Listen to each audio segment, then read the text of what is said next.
work is called energy as we have already learnt it. Energy. Now, ability to do work is called energy. What does it mean for law of conservation of energy? Law of,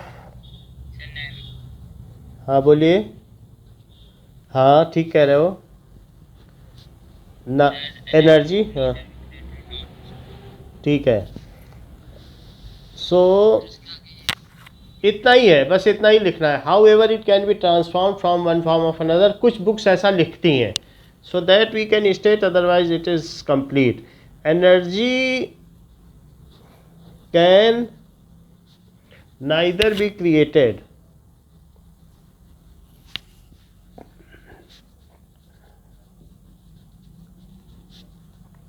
nor be destroyed.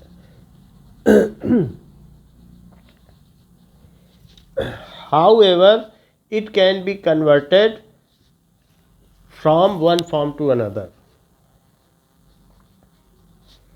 It can be converted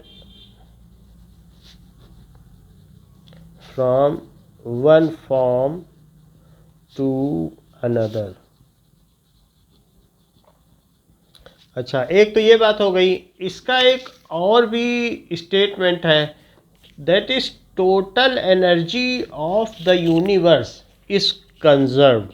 जितनी भी universe में total energy वो कम नहीं हो रही है, चाहे सन radiate कर रहा हो चाहे कुछ भी हो रहा हो, लेकिन वो कम नहीं हो रही, वो उतनी की उतनी है. So total energy of the universe is conserved. Now,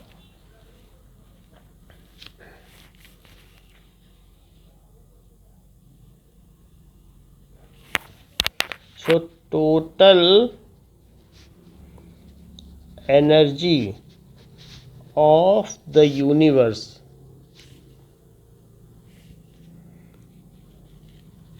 is conserved. Total universe की जितनी एनर्जी है दैट इज कंजर्व्ड. अब देखिए, जो मास है वो भी एक तरीके की एनर्जी है. आपको मालूम है कि जो सन है वो इतनी हीट निकाल रहा है, तो उसके अंदर कुछ ऐसी रिएक्शंस हो रही हैं कि उसका पर सेकंड मास जो है वो 6000 kg कम होता जा रहा है. एक सेकंड बाद देखो तो 6000 किलो और कम हो जाएगा. तो मास को भी एनर्जी में कन्वर्ट किया जा सकता है. ये बात आइंस्टीन ने बताई थी, अल्बर्ट आइंस्टीन ने, कि mass is a form of energy. जितने भी स्टार हैं वो धीरे धीरे उनका वेट घट रहा है, उनका मास घट रहा है, और वो मास किस में कन्वर्ट हो रहा है बताइए? That mass is getting converted in energy. ये जो अमेरिका ने जापान में हिरोशिमा नागासाकी पर एटॉमिक बॉम्ब ड्रॉप किया था, उसमें 10 ग्राम यूरेनियम पूरी तरीके से डिस्ट्रॉय हो गया था और उसने दोनों शहर को तबाह कर दिया था. आप समझ सकते हैं कि mass, if certain mass is destroyed, it can produce enormous form of energy. बहुत ज़्यादा एनर्जी प्रोड्यूस होती है. तो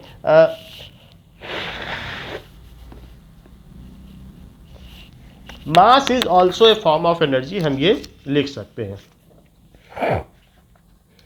mass is another form of energy. लेकिन इतनी इजीली तरीके से नहीं कह सकते हो कि भाई ये तो मास है, इसे बदलो एनर्जी में. कहाँ ये बदल रहा है? ऐसे नहीं होता है. इसके लिए न्यूक्लियर रिएक्शन चाहिए और बहुत ज़्यादा टेम्परेचर चाहिए. तो that is only, there are certain suitable condition. जब न्यूक्लियस से न्यूक्लियस टकराते हैं तब ये एनर्जी पैदा होती है, और उस एनर्जी को क्या कहते हैं? That kind of energy is called nuclear energy. उस एनर्जी को क्या बोलेंगे? Nuclear energy. वो सबसे लास्ट में पढ़ेंगे, लेकिन अभी हम बस इतना लिख दे रहे हैं कि मास is another form of energy. That means it can be converted. if mass is destroyed, then a lot of energy या equivalent amount of energy is produced. If mass is destroyed, then equivalent amount of energy is produced. Energy is produced. तो हमारा law सिर्फ इतना है कि energy can neither be created nor be destroyed. अगर आपसे कोई पूछे कि law of conservation of energy क्या है, तो energy is conserve, total universe की एनर्जी कंजर्व है ना। अब जरा देखें, सबसे पहली जो एनर्जी है दैट इज काइनेटिक एनर्जी, आपके बुक में दे रखी है। So let us see kinetic energy.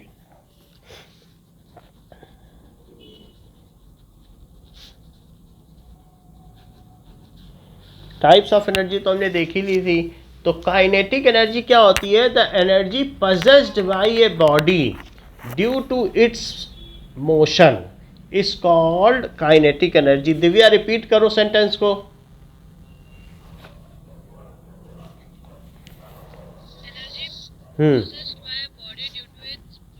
ठीक है, energy possessed by a body, जैसे हम लोग कहते हैं काइनामेटिक इक्वेशन, तो वो है कि मोशन की वजह से जो इक्वेशन बनी हो, जैसे v = u + at या s = ये काइनामेटिक है। तो काइनेटिक का मतलब ही होता है कि मोशन की वजह से। तो the energy possessed by a body due to its motion is called kinetic energy. Kinetic energy. Now let us see कि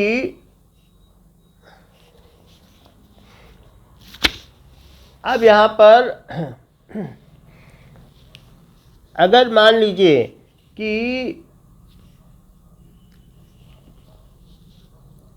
कोई ऑब्जेक्ट है और वो मूव कर रहा है और उसकी स्पीड v है और उसका मास m है, तो इसमें कितनी एनर्जी होगी? एनर्जी तो होगी, क्योंकि ये किसी से हिट करेगा। ये ट्रक ही समझ लो या ट्रॉली समझ लो। तो ये ट्रॉली अगर मूव कर रही है तो जिसको हिट करेगी तो वहाँ उसको डिस्ट्रॉय करेगी या कोई ना कोई वर्क कर सकती है। तो अगर किसी में मोशन है तो उससे काम लिया जा सकता है। सो द काइनेटिक एनर्जी जो इसमें है उसे ई के कहेंगे। काइनेटिक एनर्जी को ई के कहेंगे और इसकी वैल्यू होगी ½ mv²। यानी kinetic energy is equal to, kinetic energy का क्या फार्मूला है? काइनेटिक एनर्जी अगर मास को डबल करोगे तो आप ये देख लो कि काइनेटिक एनर्जी भी डबल हो जाएगी, ½ × मास ऑफ ऑब्जेक्ट और × वेलोसिटी का स्क्वायर। तो काइनेटिक एनर्जी का ये फार्मूला हो गया। इस चीज़ को हम प्रूव भी करेंगे। मास, अगर मान लीजिए मास आपने बढ़ा दिया तो क्या काइनेटिक एनर्जी बढ़ेगी? ये बताओ कि एक कार अगर 60 की स्पीड से चल रही है और एक हाँ, अगर मान लो ट्रक चल रही है 60 की ही स्पीड से, तो बताओ कौन ज़्यादा वर्क कर सकता है? एक कार, दोनों एक ही स्पीड से चल रही है, बताओ कौन ज़्यादा वर्क कर सकता है? क्योंकि ट्रक ज़्यादा डिस्ट्रॉय करेगा। और उसी स्पीड से 60 की स्पीड से एक स्कूटी चल रही है, तो जिसका मास कम होगा उसके पास कम काइनेटिक एनर्जी होगी। अब जरा यार तीन चीज़ें देखो। पहली चीज़ है कि मान लीजिए कि यहाँ पर एक बुलेट जा रही है, बुलेट का मास कम है लेकिन इसकी स्पीड बहुत ज़्यादा है, 200 मीटर/सेकंड बुलेट है। तो ये ऐसे बढ़ती चली जा रही, तो इसके पास भी काफ़ी काइनेटिक एनर्जी होगी। तो इसमें काइनेटिक एनर्जी है, लेकिन ड्यू टू किसकी वजह से बताओ? मोशन की वजह से है ना। स्पीड बहुत ज़्यादा है कि नहीं इसकी? अच्छा, ये देखो, एक मान लीजिए ट्रक जा रही है, तो ट्रक तो इतनी स्पीड से नहीं जा सकती है, ट्रक 40 किलोमीटर/आवर से जा सकती है। ठीक है, तो अब इसमें भी बहुत एनर्जी है, क्योंकि ये जो है 1000, बल्कि 1000 नहीं 10,000 kg, 1000 की तो कार ये हो जाती है, तो 10,000 kg का ये लोडेड ट्रक है। तो इस लोडेड ट्रक में अगर काइनेटिक एनर्जी इसकी ज़्यादा है तो किस वजह से बताइए? Due to mass. और मान लीजिए एक मिसाइल जा रही है, जो मिसाइल है वो 1000 पाउंड की है या 1000 किलो की है, और इसकी खुद की स्पीड 200 मीटर पर सेकंड है। तो बताओ इस मिसाइल की क्या हालत होगी, ये क्या कर सकती है बताइए। सो कैन, तो इसका मास भी ज़्यादा है और इसकी स्पीड भी ज़्यादा है, तो काइनेटिक एनर्जी यहाँ पर है due to its mass and velocity. तो ये सबसे ज़्यादा काम कर देगी। तो काइनेटिक एनर्जी किन दो चीज़ों पे डिपेंड करती है बताइए। क्या ये मास पे डिपेंड करती है? मास पर भी डिपेंड करती है, और किस पर डिपेंड करती है? वेलोसिटी पर। वेलोसिटी बढ़ेगी तो भी काइनेटिक, दोनों पे डिपेंड करती है। So that is now we will, हाँ बोलो।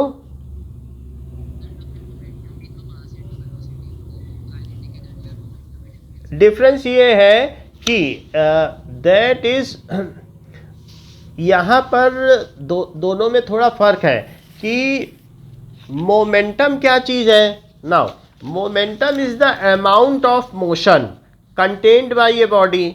तो मोमेंटम के बारे में अगर हम कहेंगे तो उसकी एनर्जी, उसकी यूनिट जूल में नहीं आएगी, उसकी यूनिट आएगी, आप जरा देखो, मोमेंटम पी होता है कि नहीं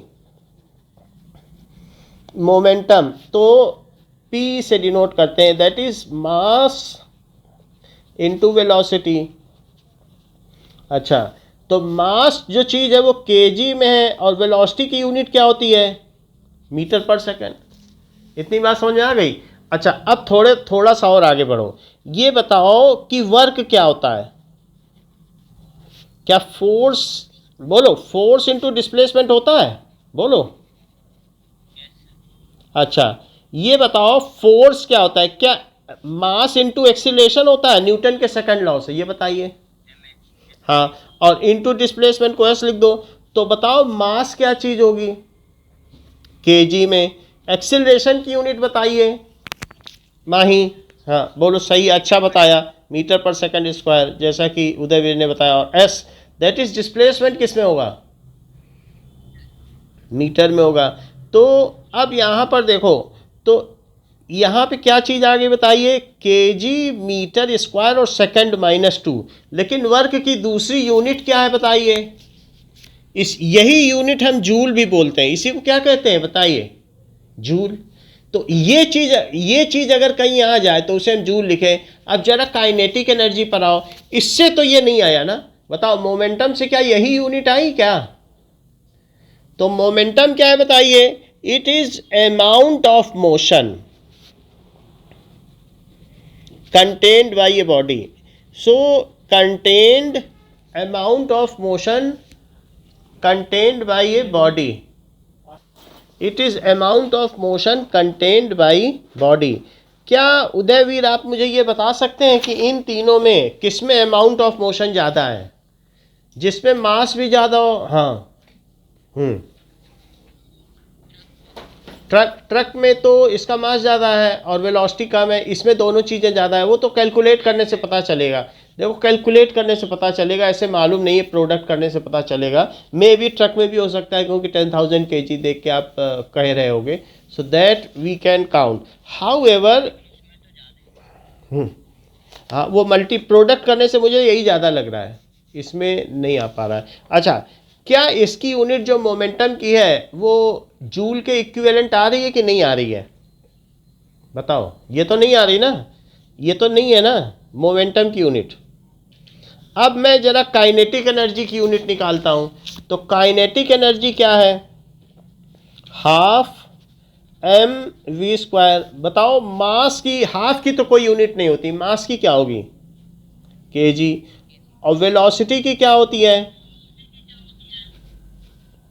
ठीक है, सो इट इज केजी, और मीटर का स्क्वायर करो और सेकंड पर भी -2 लगाओ। तो क्या ये भी वही चीज़ आ गई जो यहाँ पे आ रही है? बताइए। अच्छा, अभी भी आपका ना still your doubt is unclear, क्योंकि अभी जो मैं अगली बात बताने जा रहा हूँ, वर्क एनर्जी थ्योरम, जो आपके नेक्स्ट पेज में दी गई है, उससे आपका डाउट क्लियर होगा। फिर मैं फिर से मोमेंटम पे लौटूंगा। ओके, तो पहले ओके, तो पहले मैं वर्क एनर्जी थ्योरम देखता हूँ. सो that is kinetic energy is equivalent two joule. Kinetic energy की जो यूनिट है वो किसके इक्विवेलेंट है बताइए. Is it equivalent two joule. Joule. Now अब देखो, अब अगर वर्क एनर्जी थ्योरम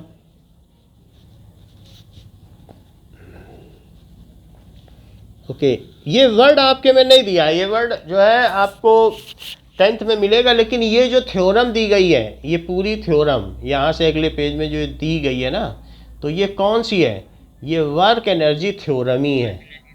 तो हम इसी को देखते हैं ये क्या कहना चाहती है.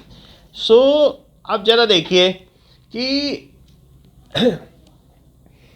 अगर if work is done on a body then it can be converted in equivalent amount of kinetic energy. बात समझ में आ गई कि वर्क एनर्जी थ्योरम क्या कहती है, work done is equal to change in kinetic energy of object. ये है वर्क एनर्जी थ्योरम. इस लाइन को पढ़ो जरा 11.4 को. Work done is equal to change in kinetic energy of object. हम यही प्रूव करने जा रहे हैं.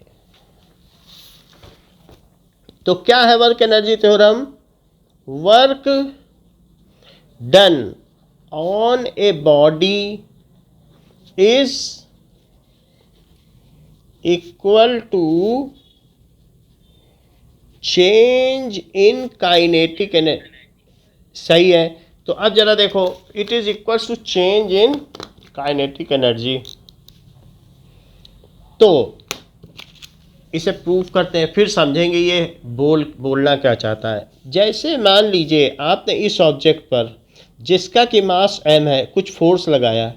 अच्छा, आपने फोर्स लगाया होगा तो ये बॉडी आगे बढ़ गई होगी और इसकी स्पीड भी बढ़ गई होगी. अगर पहले u थी तो बाद में कितनी हो गई होगी बताइए, v हो गई होगी.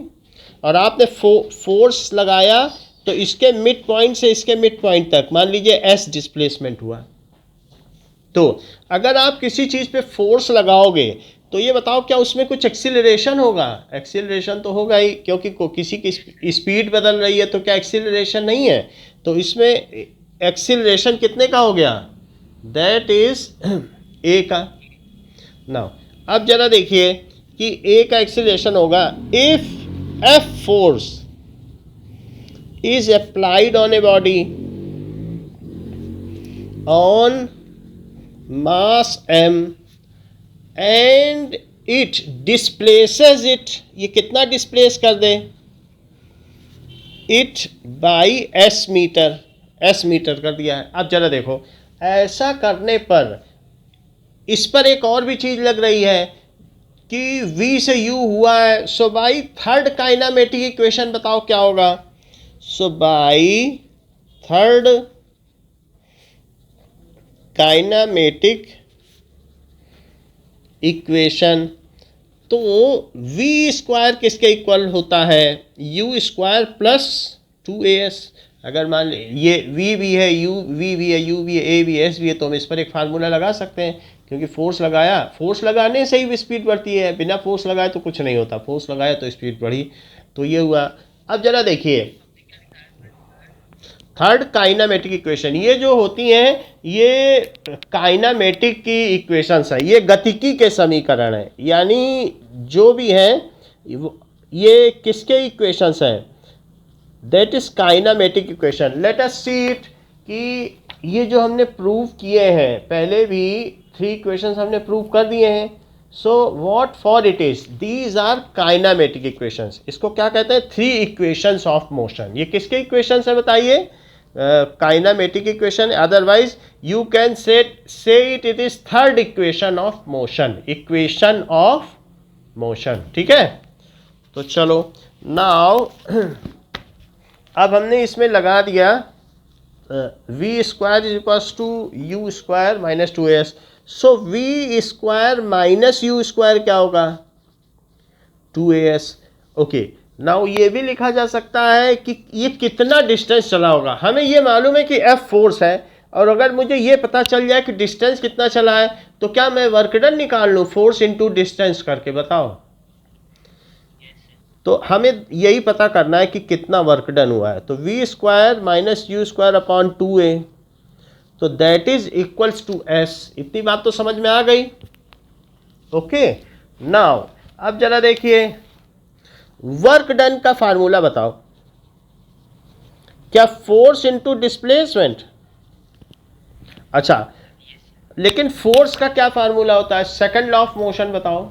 F इज इक्वल्स टू, हाँ, तो F ma लिख दो यहाँ पर, और वर्क की जगह कैपिटल W, और S की जगह क्या लिखोगे? क्या ये S की जगह लिखोगे? हाँ, तो ये आपकी बुक में ब्रैकेट में लिखा है, ब्रैकेट में लिखना, जिससे कि ये ना हो कि इसमें मल्टीप्लाई किया। ओके, हमने प्रोडक्ट कर दिया। अब जरा देखो, now so it is equals to F is equals to M we square. तो क्या A और A कट गया है? अब आपके पास क्या बचा है? हाफ बचा है और m बचा है, और अंदर क्या बचा है? वी स्क्वायर माइनस ये वर्क डन हो गया। अब जरा देखो, तो work done is equals to half m v square और minus half m u square, ये चीज़ हो गया। अच्छा, ये बताओ कार्तिक कि इस समय इसकी काइनेटिक एनर्जी कितनी है? अगर इसका मास m है और इसकी वेलोसिटी v है, तो अभी इसकी काइनेटिक एनर्जी कितनी है?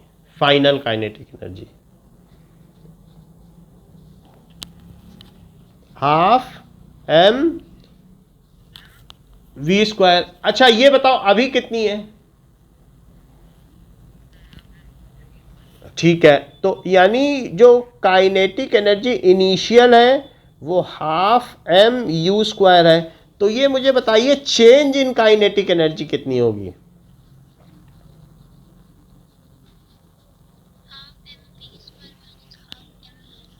ये बात सही कही है, क्योंकि जो चेंज होता है वो होता है फाइनल माइनस इनिशियल। ऐसा हम तो पहले भी करते आए हैं। सो ये जो चीज़ आई है, क्या ये चेंज इन काइनेटिक एनर्जी है? बताओ।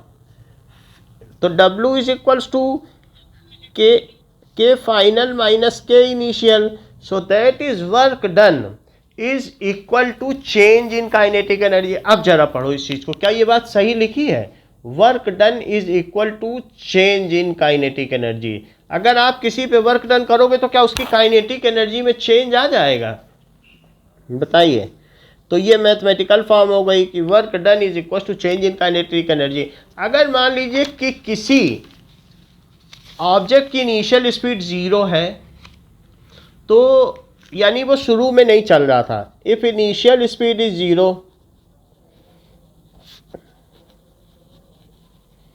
0 that is u is equal to 0। तो इसमें रख दो u 0, तो क्या होगा? तो वर्क डन क्या हो जाएगा? हाफ m v स्क्वायर और minus half m 0 square.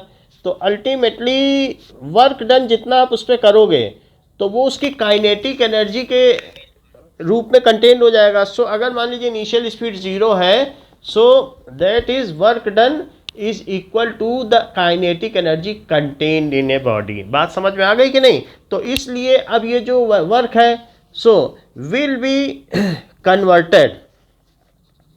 Now work done on an object is converted into its E के काइनेटिक एनर्जी E के कहते हैं। तो क्या मैं W की जगह E के लिख दूं काइनेटिक एनर्जी? क्योंकि हमने काम किया और उसमें मोशन आ गया, तो अब उसके पास मोशन की वजह से जो एनर्जी, उसे क्या काइनेटिक एनर्जी कहोगे? भाई आप किसी चीज़ को धक्का दोगे, किसी साइकिल को ही धक्का दे दो तो उसमें मोशन आ जाएगा। तो अब वो जो आपने काम किया तो उसकी वजह से इसे ई के कहा गया kinetic energy, that is half M we square. तो आप समझ गए ना कि ये फार्मूला कहाँ से है? हाँ, ई के कहते हैं काइनेटिक एनर्जी को।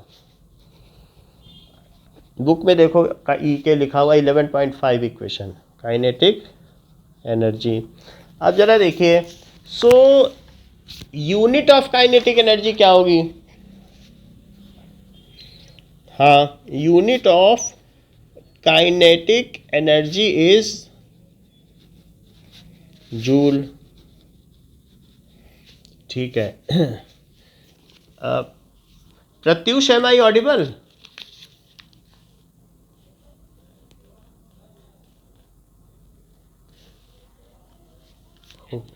बेटा आप टेस्ट नहीं देते हो, अभी तक आपने कोई टेस्ट नहीं दिया है, तो it is not good. Test में अपियर, हाँ इस बार वाला दिया है।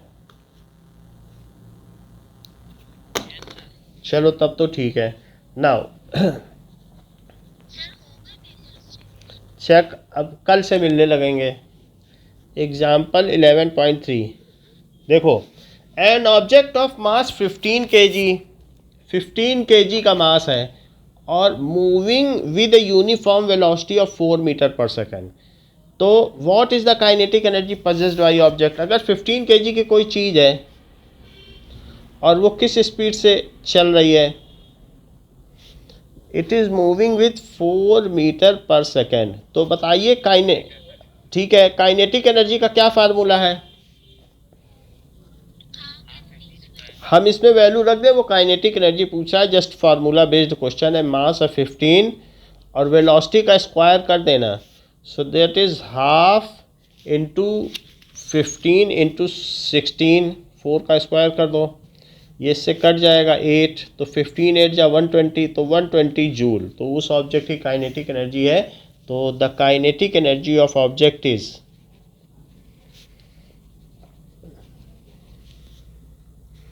Kinetic energy of the object is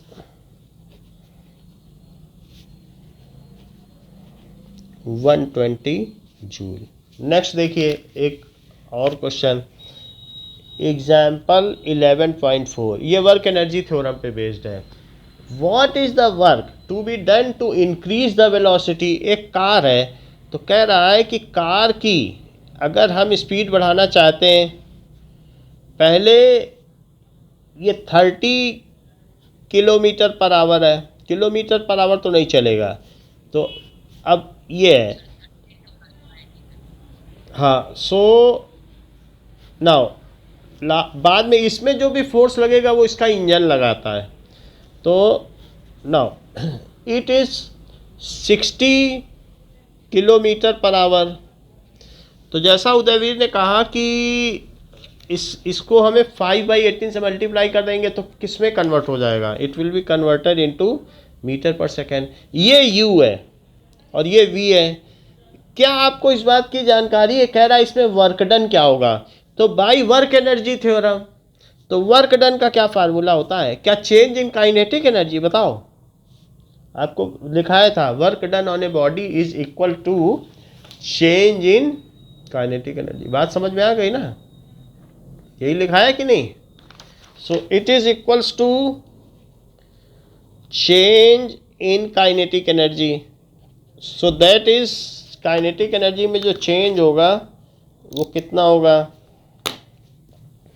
half M we square minus half m u square. बस फार्मूले में रख के हमें ये कर लेना है, लेकिन u कितना है उसे कन्वर्ट कर लो। 30 किलोमीटर पर आवर है, तो 5/18 अगर हम करेंगे तो क्या ये चीज़ मीटर पर सेकंड हो जाएगी? अच्छा, तो ये 9 हो गया, ये 15 हो गया, तो 15 5 जा 75/9 मीटर पर सेकेंड, ये तो u हो गया। v भी देखो, तो v फिर और यहाँ कट कर लेंगे तो फिर इसमें नहीं कट होगा, इसलिए नहीं कट कर रहे हैं। अच्छा, अब ये देखो 60 को करो, तो 60 इंटू 5/18 हो जाएगा, तो कर ही लेंगे, चेक करता हूँ। तो इसको करो, तो दैट इज़ ये 30 और ये 9 हो गया, तो ये 150/9 और हो सकता है ना, तो इसको कितना कर लेंगे? 3 से कर लो, 3 2 जा 6, 25/3 मीटर पर सेकेंड, और ये कितना हो जाएगा? और इसे कट करो 3 से, तो क्या ये 10/3 हो जाएगा? तो 50/3 मीटर पर सेकेंड। अब ये दोनों वैल्यू डाल दो यहाँ पर, हाफ एम को कॉमन ले लो और अंदर v square minus u square, तो कार का मास कितना दिया हुआ है 1500 kg, बुक में देखो क्वेश्चन में 1500 kg दिया है। और वी स्क्वायर को क्या लिखेंगे, क्या 50/3 का स्क्वायर, और यू स्क्वायर कितना है, दैट इज 25/3 का square. Okay, so it is equals to, इससे इसको कट किया जा सकता है, सो दैट इज 750, 2 7 या 14, फिर 10 बचेगा।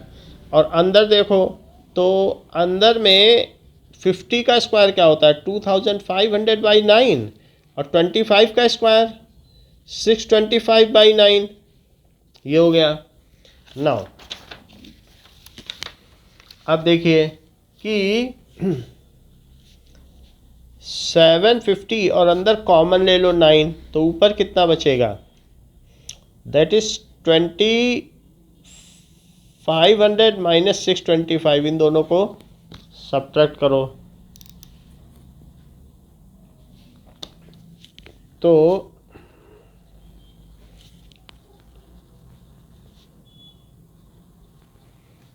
यहाँ से 5 आ गया, फिर 9 में से 2 गया 7 आया, फिर 4 है तो 14 में से 6 गया 8, तो 1875/9, ये भी 3 से कट जाएगा, तो 3 से कट कर दीजिए, 3 से ये भी कट जाता है, तो 3 3 या 9 एंड 3 2 या 6, 3 5 या 15। अब इस 3 से इसे काटो, 3 6 या 18 एंड 3 2 या 6, 3 5 या 15, तो 250 इंटू 625, इन दोनों का प्रोडक्ट करो,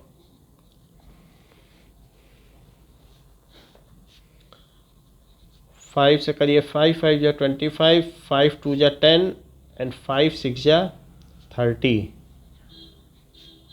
2 से कर लें, सो इट इज़ 625, तो 1250, तो 0, अच्छा 05261 562, यही आ गया, सो 156250, 6250। बुक ने क्या किया है ना, दूसरे रूट से किया है, तो इसलिए उसने पहले डिवाइड ही कर लिया, जब डिवाइड कर लोगे तो अप्रॉक्सीमेशन आ जाता है। तो बुक का मत देखो कि बुक में आपके क्या आंसर दिया है, क्या यही दिया है कि अलग है थोड़ा सा, ये नहीं दिया है जो मेरे में है हाँ, तो यही आंसर,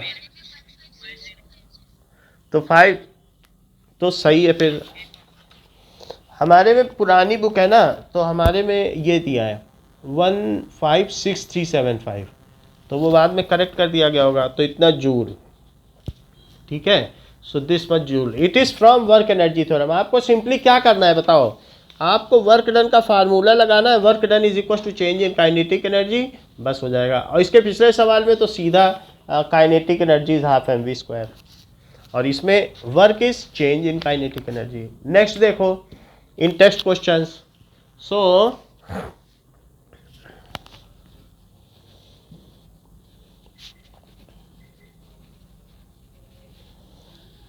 ओके, कल हम लोग प्रोबेबिलिटी के 2 क्वेश्चंस करेंगे, फिर उसके बाद पहले नेचुरल रिसोर्स कंप्लीट कर लेंगे, फिर पॉलिनोमियल पे आएंगे। ओके ठीक है, आज तो ये चैप्टर ख़त्म हो जाएगा, अगर मान लो नहीं होता है तो ये करेंगे, फिर नेचुरल रिसोर्स कर लेंगे अगर आप क्या हो रहा है। In text question page 152। Okay, what is kinetic energy of an object, तो kinetic energy of an object क्या होता है, that is product of half of product of mass into square of velocity. Now चलो इस चीज को लिखें, first question, kinetic the energy of an object due to, Anurag बोला, अब देखो कंफर्म करके हमें बताना। अच्छा पूछ लेना एक बार मैम से। अच्छा अच्छा ठीक है, बता देना हमको।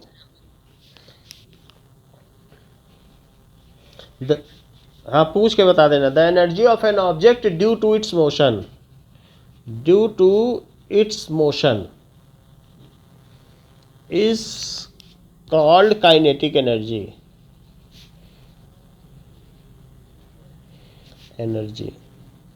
तो एक तो ये लिख देना और फिर लिख देना E K is equals to half M we square, बस दो चीज़ हो जाएगी। तो पहले का आंसर हो गया। Second, right an expression for kinetic energy of an object. तो काइनेटिक एनर्जी के लिए क्या है? So E K is equals to half M we square, where E K क्या है? Kinetic energy of object. M क्या है? Mass of object. वी क्या है? Velocity of object. ये थर्ड क्वेश्चन देखिए, that is the kinetic energy of object of mass m moving with velocity 5 metre पर second. तो मास नहीं दे रहा है, मास पता लगवाएगा। तो एम मास का है और वो 5 सेकेंड में ये एक्सप्रेशन लिखनी है, लेकिन सब सिंबल का मतलब भी लिखना है कि एम वी और ई के का मतलब क्या है। तो ये एक्सप्रेशन है, यही है एक्सप्रेशन। एक्सप्रेशन का मतलब होता है formula. Now m mass is moving with 5 metre पर सेकेंड। तो अगर ये 5 मीटर पर सेकेंड से चल रहा है तो कह रहा है कि इसकी एनर्जी कितनी है? 25 जूल। तो बताओ ई के क्या होती है? Half M we square. तो ये तो 25 जूल दे रहा है, मास नहीं दे रहा है। तो मास लिखिए और इंटू 5 स्क्वायर, इससे मास कैलकुलेट करेंगे कि इसका मास कितना। वेलोसिटी तो दे दिया, ई के भी दे दिया, 25 जूल है। तो if kinetic energy of an object is 25 joule, book में देखो कितनी दे रहा है एनर्जी, बताइए। 25 जूल दे रहा है और वेलोसिटी दे रहा है, लेकिन मास नहीं दे रहा है। मास पता करवाएगा। तो 25 में 2 का मल्टीप्लाई करो, ये इधर चला जाएगा तो 50 हो जाएगा। और m इंटू 25, तो m क्या आ जाएगा? 50/25। तो m is equals to 2 kg। के हमेशा स्मॉल लिखना, कोई भी काइनेटिक एनर्जी kg हो या कुछ है तो के स्मॉल रहता है। अब जरा देखो, now what will be it's kinetic energy if velocity is doubled. अगर मान लो वेलोसिटी में इसकी डबल कर दूं तो काइनेटिक एनर्जी माही कितनी हो जाएगी? क्या वो भी डबल होने वाली है कि कुछ और?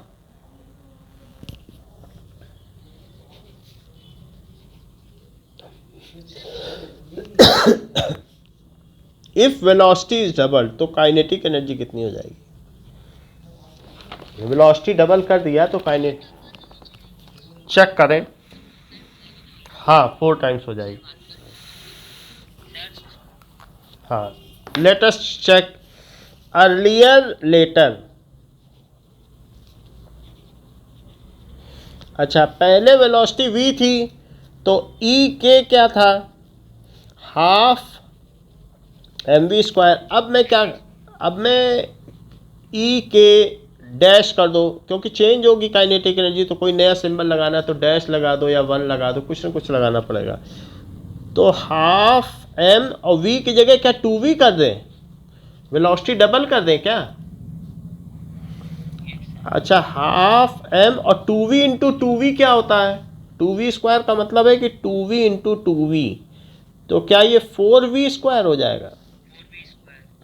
अच्छा, 4 को अलग रख लो, हाफ एम वी स्क्वायर अलग रखो और 4 को एक साइड रख लीजिए। तो 4 एक साइड है। हाफ एम वी स्क्वायर की वैल्यू क्या है बताओ? क्या इसकी जगह ई के लिख सकते हो? हाफ एम वी स्क्वायर की जगह, क्योंकि ई के लिख सकते हो। तो ई के डैश क्या हो जाएगा, यानी नई काइनेटिक एनर्जी क्या हो जाएगी? So E K dash it is equals to E K into 4। तो नई काइनेटिक एनर्जी कितने टाइम्स हो जाएगी? ई के जैसे हम लोग ग्रेविटी वाले चैप्टर में करते थे, ये वही चीज़ तो है। नहीं करते थे कि बताओ मास डबल कर दिया जाए वेलोसिटी, तो वही चीज़ हो रही है। So new kinetic energy is 4 times of previous kinetic energy. New kinetic energy is 4 times of previous kinetic energy. Pawan, am I audible?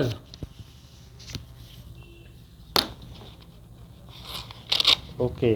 Now, Pratyush, tell me if velocity is increased 3 times, what will be its new kinetic energy? Pratyush, am I audible? हाँ बोलो माई। 9 times हो जाएगी। तो जैसे ई के लिखो half M we square, अगर आपको डैश वाला नहीं लग रहा है ठीक, तो ई के न्यू लिख दो कि न्यू कितनी हो जाएगी, ऐसे भी लिख सकते हो कि नया। सो हाफ एम और वी की जगह क्या 3v लिखोगे, क्योंकि वेलोसिटी 3 टाइम्स कर दी है, तो 3v इंटू 3v क्या होगा, that is 9v square. So half M we square तो यहाँ लिख लो और 9 को अलग कर लो, और हाफ एम वी स्क्वायर की जगह क्या लिखोगे बताओ, क्या E K. So that is equals to E K into 9। सो जो ई के न्यू है वो कितनी हो जाएगी, it will B 9 times. So new kinetic energy is 9 times of the previous kinetic energy.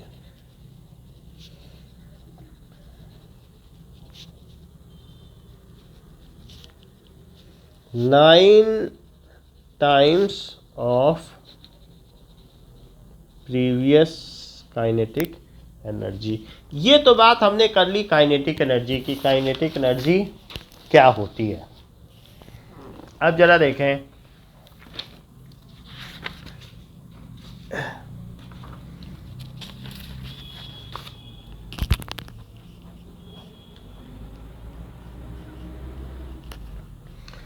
Exercise का 4th क्वेश्चन निकालें, तो वो काइनेटिक एनर्जी पे बेस्ड है। Let us do it.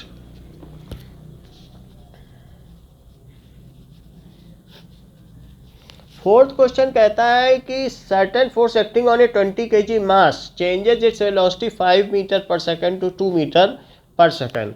तो पहले 5 मीटर पर सेकंड था, और अब बताओ 2 मीटर पर सेकंड हो गया। तो उसकी जो स्पीड थी वो कम हो गई, तो फोर्स किधर लगाया जा रहा है, क्या जिधर स्पीड है उधर लगाया जा रहा है कि कोई उल्टा खींच रहा है, उल्टा यानी इधर खींचा। जैसे तुम्हारा दोस्त जा रहा हो, तुम साइकिल पीछे खींचो, तो क्या उसकी स्पीड कम हो जाएगी 2 मीटर पर सेकंड, तो फोर्स इधर लग रहा है। ठीक है, अब फोर्स कितना लग रहा है बताओ, क्या ऐसा दे रहा है कुछ कि नहीं, सर्टेन फोर्स ये दे नहीं रहा, चलो कोई बात नहीं, मास दे रहा है। तो अब मास 20 kg है, तो हमें वर्क डन करना है। दिव्या, वर्क डन का क्या फार्मूला होता है वर्क एनर्जी थ्योरम के हिसाब से, बताइए। What is the expression. Divya बेटा सुन रही हो, हाँ बोलो अनुराग। ये ठीक है, half M we square minus half m u square, बस यही हमें निकालना है। कह रहा है कि कितना वर्क डन हुआ, तो वर्क डन भी निगेटिव होगा क्योंकि स्पीड कम हो गई है। तो अब जरा देखिए, हाफ एम को कॉमन ले लो, तो v square minus u square, half into 20 v square. तो वी कितना लिखे माही,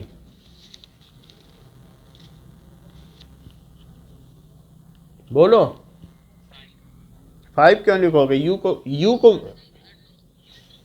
हाँ 2 लिखोगे, तो 2 स्क्वायर माइनस 5 स्क्वायर, तो यहाँ से 10 हो गया, और 4 माइनस 25, तो 4 माइनस 25 कितना हो जाएगा, माइनस 21, तो माइनस 210 जूल। वर्क है तो जूल होगा। So work done on object is minus 210 joule.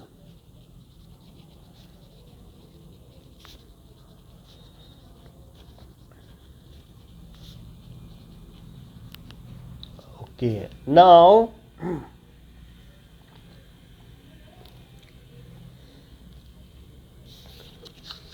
चलिए नेक्स्ट इज 17th क्वेश्चन देखो। 16th एंड 17th दो क्वेश्चन देखो। 16th क्वेश्चन कह रहा है कि an object m is moving with velocity v। तो एक m है और इसकी स्पीड कितनी है, ये v से चल रहा है, और मैं चाहता हूँ कि इसे रेस्ट पे ले आऊँ। तो ठीक है, so that is how much work should be done on object in order to bring it at rest. और मैं इसकी फाइनल वेलोसिटी कितना चाहता हूँ बताइए, क्या 0 मीटर पर सेकेंड, और शुरू में ये v से चल रहा है, तो कितना वर्क करना पड़ेगा। तो by work energy theorem, work का क्या फार्मूला है, W क्या होता है बताइए, half m v minus u square. हम चाहे तो शुरू से ही कॉमन ले सकते हैं, ऐसे भी कॉमन ले सकते हो, क्योंकि बाद में तो कॉमन ले ही लेते हैं। यहाँ तो ले ही लिया है कि नहीं, ये लिख लो या ये लिख लो, एक ही तो बात है। अब देखो, अच्छा अब यहाँ पर आप देखिए कि हाफ m v की जगह अनुराग क्या लिखेंगे। सही है, सही बताया आपने। और u की जगह v है ना, क्यों भाई, जो शुरुआती इसकी स्पीड कितनी है बताओ, वही तो u है, तो v है। सिंबल चाहे जो भी दे रहा है, लेकिन जो उसकी स्पीड है वो v है। तो ये हाफ m और v स्क्वायर आएगा, लेकिन निगेटिव, तो दैट इज वर्क डन कितना हो जाएगा, a negative work of half M we square is to be done. ऐसे भी लिख सकते हो, मतलब स्टेटमेंट में ए निगेटिव लगा दो तो यहाँ निगेटिव नहीं लगाना पड़ेगा। ए निगेटिव वर्क, हाँ मतलब काइनेटिक एनर्जी की एक्सप्रेशन है। तो जैसे कभी कभी ऐसा होता है कि शुरू में स्पीड अगर 0 हो और बाद में स्पीड बढ़ जाए तो पॉजिटिव वर्क डन होगा, और शुरू में फुल हो और बाद में 0 हो जाए तो ऐसे केस में क्या होगा, क्या उल्टा फोर्स नहीं लगा रहा है कोई, इस पर फोर्स इधर लगा रहा है और आगे बढ़ रहा है। जिधर फोर्स लगा है और चीज़ दूसरी तरफ जाए तो वर्क डन निगेटिव होता है कि पॉजिटिव, ये बताइए मुझे। अगर आप किसी चीज़ को इधर फोर्स लगा रहे हो और उसका डिस्प्लेसमेंट इधर कर रहे हो, तो बताओ उसका वर्क डन पॉजिटिव तो निगेटिव होगा। और जबकि शुरू में हमने एक बात बताई थी कि मान लो इनिशियल स्पीड अगर किसी की 0 हो और तब उसको स्पीड दे रहे हो, ये हमने वर्क एनर्जी थ्योरम बताई थी कि नहीं, तब पॉजिटिव वर्क डन होगा, क्योंकि आपने उसको धक्का दिया और उसकी स्पीड बढ़ा दी, तब तो पॉजिटिव हुआ कि नहीं ना। तो वर्क एनर्जी थ्योरम से पता चल जाएगा, a negative work of half M we square is needed to be done in order to stop the body. अगला क्वेश्चन देखिए, ये भी वर्क एनर्जी थ्योरम पर है कि नाउ 17th क्वेश्चन, ठीक है। अब देखो कि 17th क्वेश्चन क्या कह रहा है,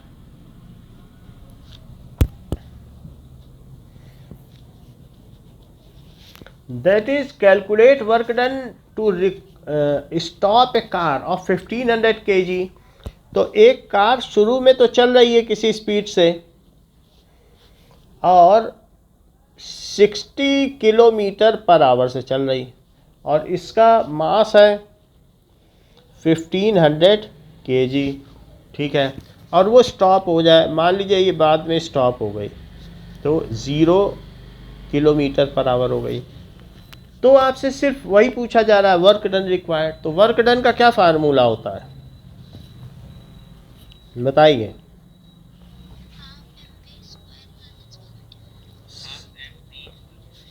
ठीक है, चलो अलग अलग भी लिख सकते हो, साथ में भी लिख सकते हो। V square final minus initial, हमेशा फाइनल माइनस इनिशियल, कोई भी चीज़ करना है तो फाइनल माइनस इनिशियल।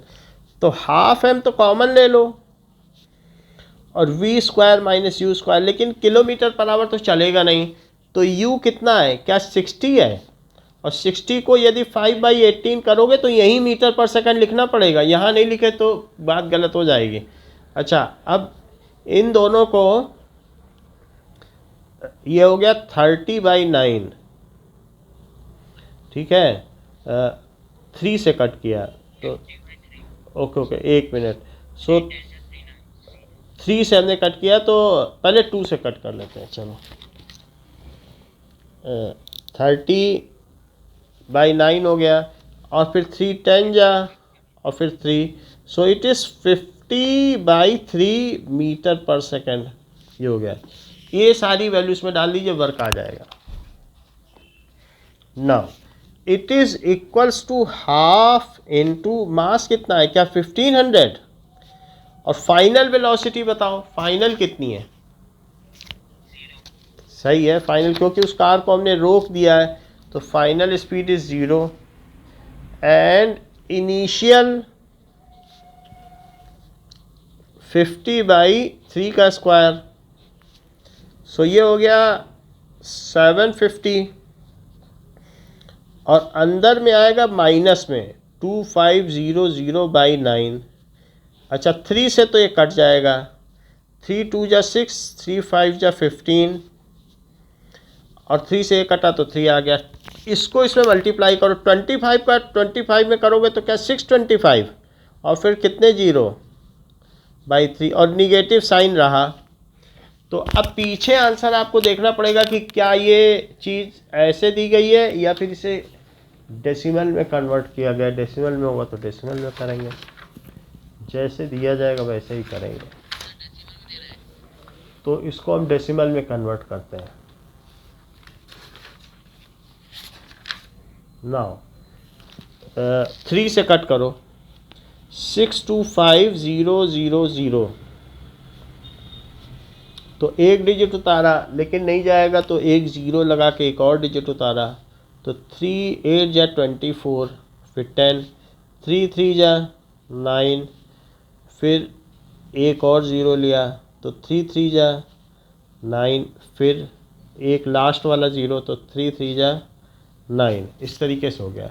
और फिर डेसिमल -208,333.3 पे बार, ऐसे कर दो, इतने जूल, ठीक है। So this much joule work is done. सिर्फ हमने इसमें वर्क एनर्जी थ्योरम लगाई है। पूछ रहा है कि कार को रोकना है तो क्या होगा। जब भी अगर कोई चीज़ स्टॉप करनी है आपका निगेटिव वर्क डन आएगा, पिछले 2 सवालों में हमने देखा है। So there is always a negative work done. Now अब देखिए कि क्वेश्चन नंबर 1 पे आइए एक्सरसाइज के। ये तो वर्क एनर्जी थ्योरम के क्वेश्चन हो गए। तो फर्स्ट क्वेश्चन कह रहा है कि ये बताओ कि किसमें काम हो रहा है और किसमें काम नहीं हो रहा है। तो पहला बताया गया कि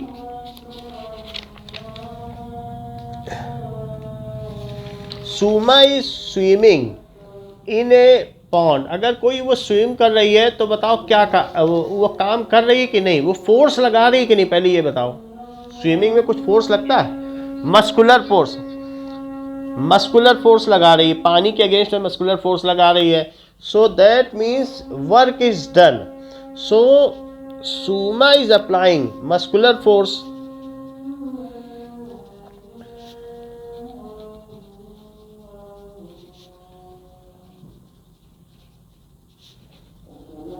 एंड गेटिंग डिस्प्लेस्ड, और डिस्प्लेस भी हो रही है। So work is done. अच्छा, सेकंड में वो कह रहा है कि रीजन भी बताना है। Donkey is carrying a load on his back. तो अब ये लोड ले जा रहा है, लोड बोल दिया है तो ग्रेविटी के अगेंस्ट में तो कोई काम नहीं हो रहा है। मान लीजिए कि हाँ, मान लीजिए नहीं, तब भी नहीं होगा। तो डंकी अगर एक लोड ले जा रहा है अपने पीठ पे रख के, सो वो कोई काम नहीं कर रहा है, ठीक है। So he is not doing any work. Okay, now अब देखिए, तो दैट मीन्स ये इस पर नीचे की ओर लोड लग रहा है, उसको वेट कह सकते हैं। और जबकि ये मूव किधर कर रहा है, आगे, तो डिस्प्लेसमेंट आगे है, तो ग्रेविटी के अगेंस्ट में कोई वर्क नहीं कर रहा है। डंकी इसमें फोर्स किधर लग रहा है, क्या अपवर्ड फोर्स लग रहा है, तो ये तो वेट है, वेट हमेशा डाउनवर्ड लगता है, लेकिन डंकी किधर फोर्स लगा रहा है, अपवर्ड, और उसका डिस्प्लेसमेंट इधर है। So as applied force and displacement are perpendicular, as applied force, और वो भी किसके, against gravity, is vertically upward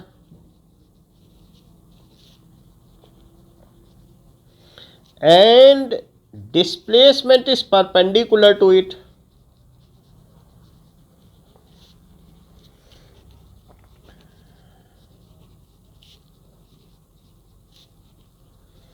तो इसलिए इस पे कोई काम नहीं है, so no work is done. ऐसे ही एक क्वेश्चन 18 था, उसका फर्स्ट पार्ट है, उसमें भी कोई काम नहीं हो रहा है क्योंकि उसमें भी परपेंडिकुलर दे रहा है। सी पार्ट देखिए कि a wind mill is lifting water from A well. तो विंड मिल क्या होती है कि अगर हवा में चलती है तो उसके घूमने से लिफ्टिंग वाटर, तो घूमने से क्या है कि एक उसमें चेन बांध दी गई है और नीचे वेल है और उससे वेल से पानी उठा रही है। मान लीजिए कि ये विंड मिल है, इसमें ये 3 इस तरीके से हैं और ये पीछे ऐसे लगा हुआ है, ये विंड मिल का इंस्टॉलेशन। तो जब ये घूमेगी तो इन्होंने इसमें पीछे चेन बांध दी है और चेन बांधने पर इसमें बहुत सारी बकेट है। तो वो बकेट क्या करती हैं कि ऐसे बकेट है, तो वो अंदर वेल है, तो वो वेल से पानी उठा उठा करके क्या करेंगी, इसके घूमने से ये चेन भी घूम रही है, तो ये, और ये समझिए वेल है, तो वेल से पानी उठा उठा के, और ये ऐसे चलती जा रही है और ये ऐसे चलती जा रही है। So that it is now this water is getting out of here. तो यहाँ से इसके घूमने से, जैसे रहट नहीं होता है कि पानी जब चलता है तो पानी एक तरफ से बहुत सारी बकेट लगी होती है, वो घूमता जाता है और बाल्टी एक एक करके निकालती जाती है पानी। सो इस तरीके से है। So if it is lifting water, इसमें पानी है और भी है, ये पूरा ऊपर तक जाता है बकेट जितना भी है, ये यहीं तक नहीं, पूरे में बकेट लगाओ। ये वेल है, तो वेल में पानी भरा हुआ है, तो जब ये जाएगी तो पानी भर भर के लाएगी और यहाँ पे डक से एक आवाज़ आएगी जो इस बकेट को टेढ़ा कर देगी और पानी इसमें गिरा देगी और पानी फिर नीचे गिर जाएगा और खेत में चला जाएगा। तो हवा से के चलने से ये पानी इसमें से निकलता है। So it is a kind of, ये जो रोटेट कर रहा है ये तो विंड मिल है, लेकिन उसी में चेन लगा दी गई है जिससे कि वो पानी निकाल रही है। ठीक है, तो अगर ये कर रही है तो बताओ ये काम कर रही है कि नहीं। So it is doing work, क्योंकि जो वाटर है तो ये फोर्स ऊपर लगा रही है और फोर्स ऊपर लगा रही है और पानी भी ऊपर खींच रही है क्या, तो wind mill is doing work against gravity. वास्तव में ये जो पानी निकाल रही है तो ये क्या कर रही है बताइए, विंड मिल पानी ग्रेविटी के अगेंस्ट में डिस्प्लेस कर रही है कि नहीं, पानी ऊपर नहीं आता जा रहा है, बताओ। तो इस तरीके से wind mill is applying force upward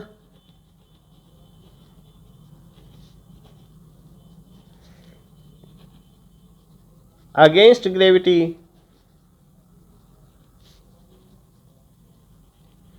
and water is getting lifted upward also।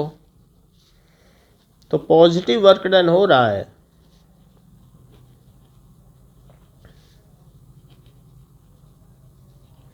So it is work done, work is done।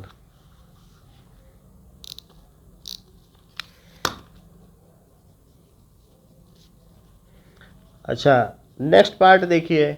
Next part कहता है कि अ ग्रीन प्लांट फोटोसिंथेसिस कर रहा है, तो दिव्या काम हो सकता है कि नहीं हो सकता है।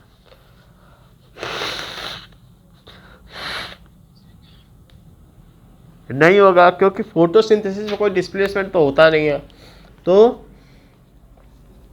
No work is done as no force and displacements are involve. क्योंकि मान लो जैसे वो ग्रेविटी इस पानी पे नीचे की ओर लोड है, वेट, और वो ऊपर फोर्स लगा रही है विंड मिल, और ऊपर ही पानी भी ले जा रही है, तो फोर्स और डिस्प्लेसमेंट क्या ऊपर है? ये तो ढक से बस हुआ, पानी गिर गया, वो तो गिरना अलग बात है, लेकिन पानी तो वो उठा रही है ना। तो नो वर्क इज डन। क्यों वर्क नहीं हो रहा है? As no force and displacements are involve in photosynthesis. Photosynthesis तो एक केमिकल प्रोसेस है और उसमें कोई फोर्स और डिस्प्लेसमेंट तो होता नहीं है। As no force and displacements are involve.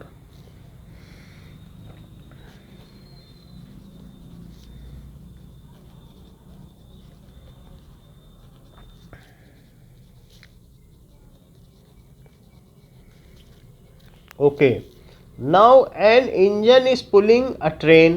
तो अगर इंजन गाड़ी को खींच रहा है तो यहाँ पुलिंग की बात कर दी है। तो अब ये पुलिंग वर्ड लगा रहा है, इसका मतलब है कि फ्रिक्शन की बात कर रहा है। तो इंजन आगे फोर्स लगा रहा है और ट्रेन भी आगे जा रही है, तो इंजन किसके अगेंस्ट में कार्य कर रहा है? जैसे आपके स्कूटी है या बाइक है, उसका इंजन होता है, तो वो किसके अगेंस्ट में काम करता है? फ्रिक्शन। तो यहाँ पर भी ये इंजन अगर पूरी मालगाड़ी को ऐसे खींच रहा है, so it is applying a force and it is doing work against friction. तो ये चीज है, so it is doing work against friction. So yes, work is done as engine applies force against friction and train is moving in the same direction. Force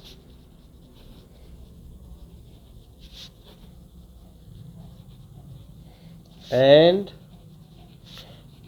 train is moving along it, along the direction of applied force.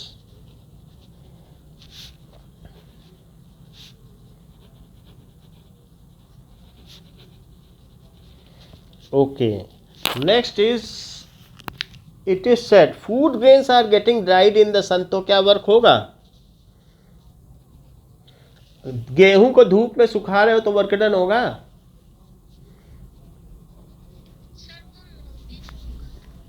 क्या? हाँ, moving. हाँ, no work is done, no work is done as force zero है और displacement भी zero है। A sail boat is moving due to wind energy. मान लीजिए कि पहले आपने ऐसी बोट देखी है जो पुरानी पिक्चरों में, जिसमें बहुत सारे कपड़े बंधे रहते हैं हवा में, तो ऐसे इस तरीके से बहुत सारे, और जहाँ जहाँ ये होता है इसको घुमा देते हैं तो वो बोट उधर ही चली जाती है। तो विंड एनर्जी, अगर हवा आ रही है तो ये बोट उधर जाएगी, अगर आपको दूसरे डायरेक्शन में करना है तो इसको घुमा दो तो बोट दूसरी तरफ चली जाएगी, हवा से चलती है। तो इस तरीके से आप उस तरीके से ये घूम जाता है पूरा, तो आपको इसे बस घुमाते रहना है और जिधर चाहो नाव उधर ले जाओ। समझ में आ गई बात कि नहीं? तो ये पानी पे चल रहा है, बस आप अपनी ये जो पाल है इसको चारों दिशाओं में घुमा सकते हो। ऐसा घुमा दो कि जिधर ले जाओ, अपोजिट है तब तो फिर आप उसको थोड़ी देर रोक लो अपनी नाव, तब तो उसी तरफ तो नहीं जा सकते हो। तो मान लो अपोजिट आ रही है, हवा इधर आ रही, तो ऐसे अगर आ रही है हवा तो थोड़ी देर अपनी ऐसे रख लो कि वहीं खड़ी रहना हो, तब तो कुछ नहीं होगा ना पानी में, बस ऐसे हवा में हिलती रहेगी। और जैसे ही थोड़ी सी इधर उधर से हवा आए, अपनी अपनी डायरेक्शन ठीक कर लो। अब जिधर जाना है और उधर ही से हवा आ रही, तो क्या मूव कर जाओगे उधर? कभी कर ही नहीं पाओगे, चाहे जो कर लो। तो इसलिए बस जिधर से अगर अपोजिट आ रही तो ऐसे कर लो कि नाव वहीं खड़ी रहे, ठीक है ना? अच्छा, ये देखो, sail boat is moving due to wind energy, तो work is done when sail boat moves. ऐसा क्यों होता है? क्योंकि विंड इज अप्लाइंग फोर्स। यहाँ पे कौन फोर्स अप्लाई कर रहा है? विंड। और विंड की वजह से विंड अप्लाई कर रही है फोर्स, और ये बोट भी उधर ही जाएगी। So as wind is applying force and boat is getting displaced. Wind force ना लगाए तो पानी में नाव चल ही ना पाए, तो and boat is getting displaced. तो वो तो जैसे भी है अपोजिट जाए कैसे भी जाए, थोड़ा मोड़ा हम दिशा बदल कर इसको काम में ला सकते हैं, तो इसलिए वर्क डन हो रहा है। अब जरा देखो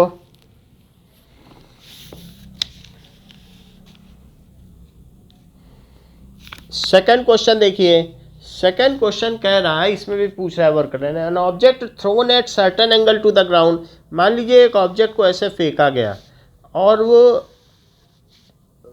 किसी एंगल पर प्रोजेक्टाइल मोशन में ऐसे गिर गया। तो जब ऐसा कोई चीज़ फेंकी जाती है तो वो यहाँ पे गिर जाता है, एट एन एंगल पे फेंका गया।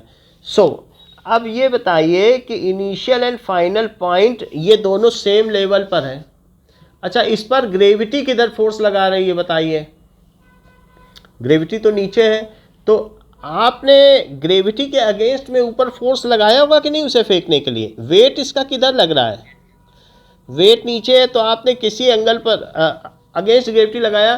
तो बताइए कि ग्रेविटी जिधर थी और आपने ऊपर फोर्स लगाया, तो फोर्स की डायरेक्शन में डिस्प्लेस हुआ कि नहीं? Because the initial and final points are on same level and there is no displacement against gravity. Gravity के अगेंस्ट में कोई काम हुआ ही नहीं है, क्योंकि आपका जो इनिशियल पॉइंट है वो भी ग्राउंड में है और फाइनल पॉइंट भी कैसा है, क्या क्या वो भी ग्राउंड में है? So as initial point, initial and final, और आपने ऊपर की ओर फोर्स लगाया होगा और ग्रेविटी का अगेंस्ट में ही फोर्स लगाना पड़ेगा और तो कहीं नहीं लगाना पड़ेगा। तो आपके फोर्स की डायरेक्शन में क्या कुछ डिस्प्लेसमेंट हुआ है क्या कि ये यहाँ जाके यहाँ रुक गई हो? ऐसा तो नहीं हुआ ना। ऐसा होता तो माना भी जा सकता था, चलो बॉल अब इतनी हाइट पे आ गई, आपने यहाँ से फेंका, पता चला किसी के छत पे गिर गई, तब तो मान लेते हैं हाँ वर्क डन हुआ है, कुछ तो डिस्प्लेसमेंट हुआ है। लेकिन किसी की छत पे तो गिरी नहीं है तुम्हारी बॉल, वो तो ज़मीन में आ गई है। तो initial and final points are on same horizontal level.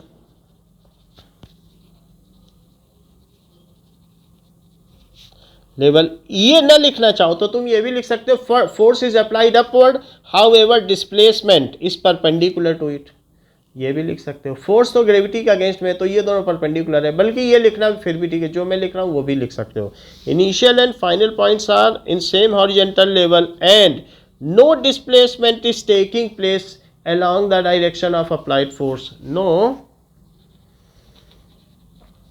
displacement is taking place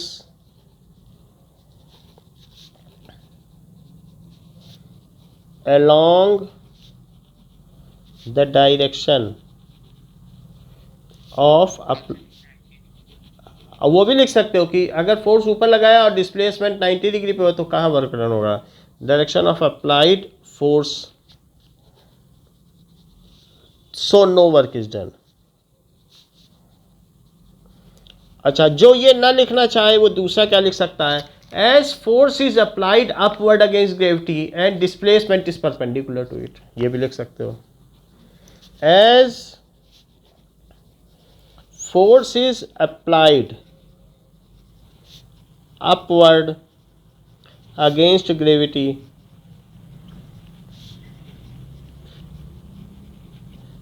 and displacement is perpendicular to it। Displacement ये ऐसा है, तो क्या ये परपेंडिकुलर है?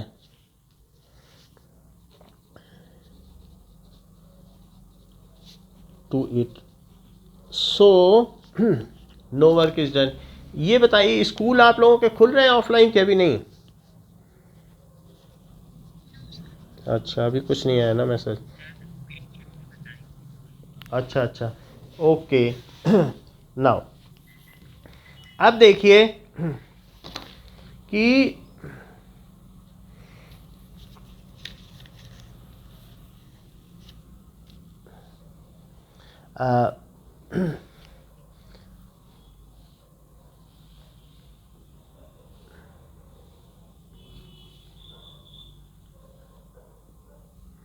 फिफ्थ क्वेश्चन पे आइए। फिफ्थ क्वेश्चन कह रहा है a mass 10 kg is at a point A on a table. तो ये टेबल है और इसमें मास यहाँ रखा है और हम क्या कर रहे हैं, 10 kg का है कि ये ए पॉइंट से इस मास को हमने बी पॉइंट पे कर दिया है। ये बी पॉइंट है, ये 10 kg का है, इसको हमने खिसका के यहाँ ले आए 10 kg। तो ये पूछ रहा है कि What is the work done on the object by gravitational force। तो ग्रेविटी ने कितना काम किया, हमने नहीं किया। वो क्या पूछ रहा है कि किसने काम किया, बताइए। ग्रेविटी ने इस पे कितना काम किया होगा।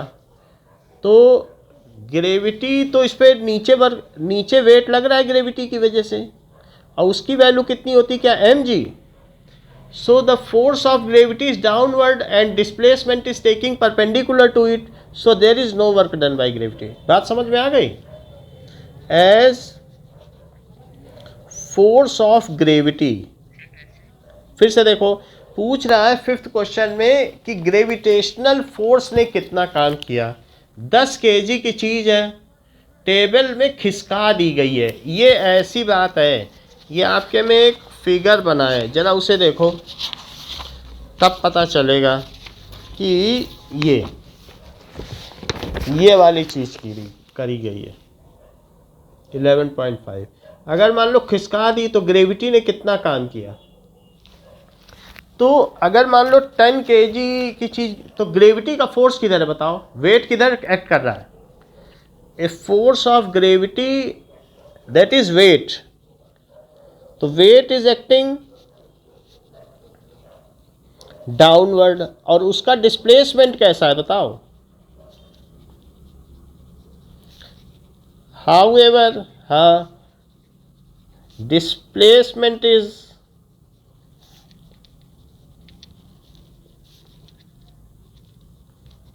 हॉरिजॉन्टल।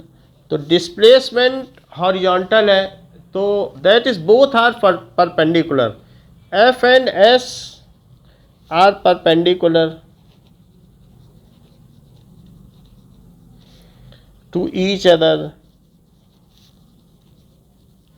तो ये यहाँ से यहाँ तक S, ये है डिस्प्लेसमेंट, और फोर्स नीचे है। So no work is done.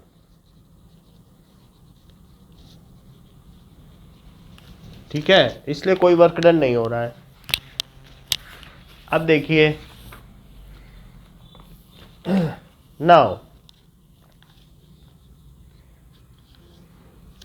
okay, next is 13th question. 13th question में पूछा जा रहा है person holds A bundle on है। देखिए किसी का माइक ऑन है, प्रत्युष आपका ऑन है क्या? हाँ, okay. A person holds A bundle. तो एक ने क्या किया, सर पे बंडल पकड़े, हे का, घास का बंडल है। तो a person is holding it. तो वो कोई काम कर रहा है कि नहीं कर रहा है। If he is holding a bundle, so क्योंकि वो फोर्स किधर लगा रहा है, ग्रेविटी के अगेंस्ट में, अपवर्ड, और डिस्प्लेसमेंट नहीं हो रहा है। So as no displacement is taking place,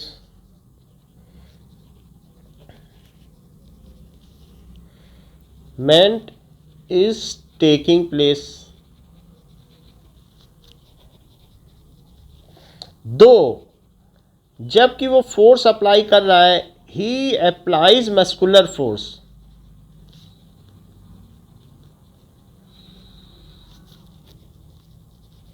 in upward direction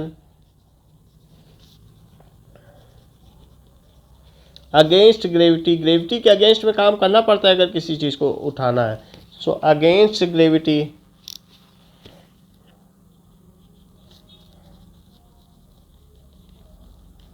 क्योंकि डिस्प्लेसमेंट नहीं है तो कोई वर्क नहीं। फिर वो कह रहे थक क्यों गया, तो he has got tired due to muscular exertion.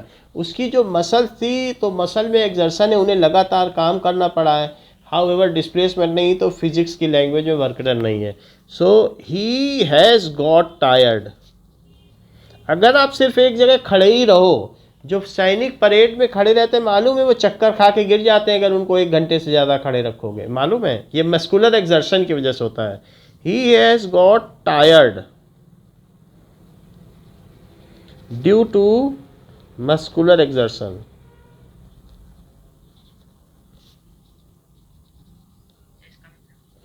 यानी अगर आप कभी किसी दीवार को धक्का दो, आप 1 घंटे तक धक्का देते रहो तो क्या आप थक जाओगे कि नहीं, या पत्थर को धक्का दो लेकिन हिले नहीं। तो इसका आपके जो मसल्स होते हैं ना, उनमें जो कॉन्ट्रैक्शन और डायलेशन वो जो भी हो रहा है मसल्स में अंदर में, तो उसमें एनर्जी लगती है। You are applying a muscular force though the things are not getting displace. तो जो मस्कुलर एक्सर्शन है उसमें हमारी बॉडी की एनर्जी ख़त्म हो जाती है। तो पूछ रहे हैं कि क्यों टायर्ड हो गया, 30 मिनट से वो लेके खड़ा था घास का बंडल, तो टायर्ड क्यों हो गया, वर्क डन तो उसने किया नहीं, तो मस्कुलर एक्सर्शन की वजह से वो टायर्ड हो गया। बात समझ में आ गई कि नहीं। अब देखो नेक्स्ट क्वेश्चन पूछा जा रहा है कि क्वेश्चन नंबर 18 देखिए। तो 18th क्वेश्चन क्या कह रहा है कि किस किस में काम हो रहा है और किस किस में नहीं हो रहा है। तो बताओ पहले वाले में काम हो रहा है कार्तिक कि नहीं हो रहा है। Force is applied and the things are getting displaced in the direction, work is done और नॉट। तो वर्क डन 0 है। हाँ, सेकंड में होगा क्या 4। तो ये वर्क डन पॉजिटिव होगा कि negative, work done is positive. और थर्ड वाले केस में कि फोर्स इधर है और डिस्प्लेसमेंट इधर है, so work done is negative. अच्छा 19th क्वेश्चन देखिए। 19th क्वेश्चन में सोनी सेज दैट अगर acceleration in object could be 0 even several force acting on it, अगर बहुत सारे फोर्स एक्ट कर रहे हो तो भी उसका एक्सीलरेशन 0 हो सकता है। क्या आप उसकी बात से सहमत हैं। मान लीजिए जैसे कि आप अपनी स्कूटी चला रहे हैं, तो स्कूटी चलाते समय आपका जो इंजन है वो तो चालू है, वो फोर्स लगा रहा है, लेकिन फिर भी नाउ ऐसा कुछ होगा कि इसमें ये तो आगे बढ़ रही है और एक उसकी कांस्टेंट स्पीड है, वो जैसे आप ये कहते हैं 40 मीटर पर सेकंड। तो अगर यूनिफॉर्म स्पीड है तो इसका मतलब है फिर वो फोर्स लगा रहा है, तो इसकी स्पीड क्यों नहीं बढ़ रही है आपकी स्कूटी की, बढ़नी चाहिए थी, क्यों नहीं बढ़ रही है बताओ। why the speed is not getting increased। so yes, तो क्योंकि जो वो अगर ऐसा भी होता है कभी कभी हम लोग स्कूटी चलाते हैं तो जो बिल्कुल यूनिफॉर्म स्पीड से चलती है तो हमारे इंजन का फोर्स कहाँ चला जाता है, तो it is getting cancelled by friction. That means if there are a group of forces acting on an object which are balanced force की सबका सम 0 हो जाए तो फिर नेट फोर्स 0 हो जाएगा and the net acceleration will always also be 0।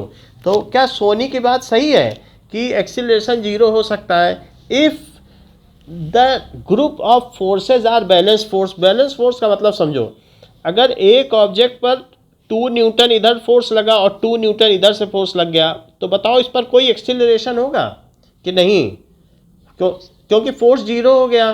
और तो फोर्स खुद क्या होता है, क्या मास इनटू एक्सीलरेशन होता है, तो वो 0 हो गया। तो एक्सीलरेशन इज 0 बाई मास, मास तो 0 नहीं है, तो तब भी क्या इसका एक्सीलरेशन 0 है,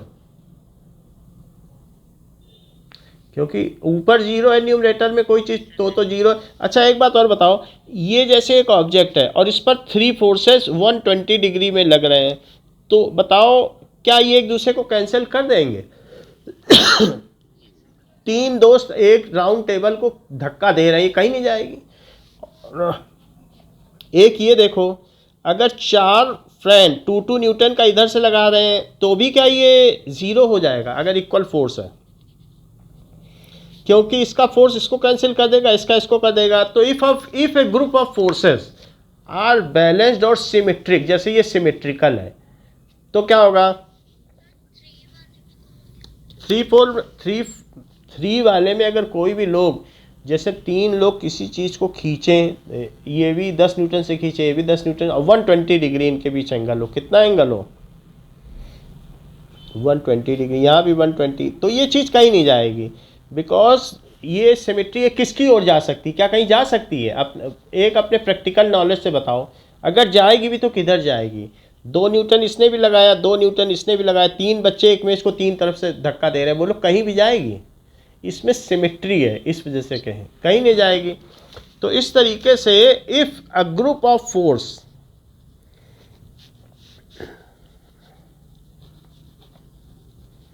are balanced force, balance force का क्या मतलब होता है? दैट इज उन सबका जो सम ऑफ फोर्स है वो कितना हो जाए, 0। आप आपस में एक दूसरे को कैंसिल कर दें, then it will produce no acceleration. तो सोनी इस बात में करेक्ट है, जैसे यहाँ लिखा गया है कि अगर सब ग्रुप ऑफ फोर्सेस 0 हो जाए तो एक्सीलरेशन 0 हो जाए, so it will produce no acceleration, hence Soni is correct, hence Soni is correct. अच्छा, इतनी बात आपको समझ में आ गई है ना? इसके आगे हम लोग नेक्स्ट है पोटेंशियल एनर्जी, तो पोटेंशियल एनर्जी कल की क्लास में करेंगे। For today this much only, thank you, okay, welcome.